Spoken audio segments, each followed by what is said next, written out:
full force ang It's Showtime, para aliwin ang mga manunood sa huling mga araw nito sa telebisyon.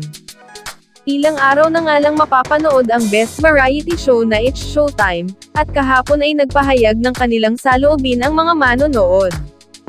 May ilan na nagpapasaya lang sa It's Showtime family, may iilan din na tila nalulungkot sa sinapit ng It's Showtime. Samantala, sa kabila ng napipintong suspension ng It's Showtime, ang mga host, at It's Showtime ay nakakatanggap ng maraming parangal.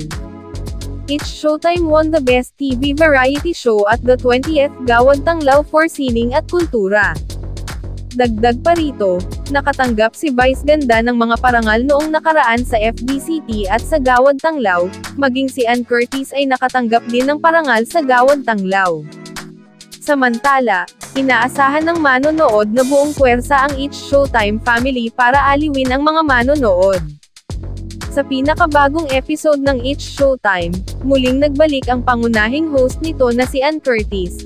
Ito ang pagbabalik ni Ann sa It's Showtime, matapos ang mahigit isang linggong pagkawala para sa kanyang VIP attendance sa runway show sa Paris at Milan. Komento ng netizens, hindi na talaga mapalalampas. Kailangan na po talagang mag-issue ng desisyon ng MTRCB, bilang leksyon sa mga programa, at mga hosts na hindi sumusunod sa kanilang mga alituntunin na inilalatag sa MTRCB.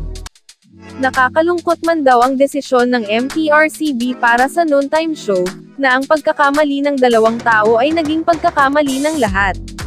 Nanakit yung maliit na daliri, lahat na damay. Lahat na damay, nakakaawa po dahil yun mga co-hosts nila, yun miyembro po ng produksyon, lahat po sila ay damay-damay po dito. Nakakalungkot, na ang kasalanan na nagawa ng dalawa, naging kasalanan ng lahat. Ngunit parang hindi naman apektado ang mga host, dahil opportunity nila na makapagbakasyon.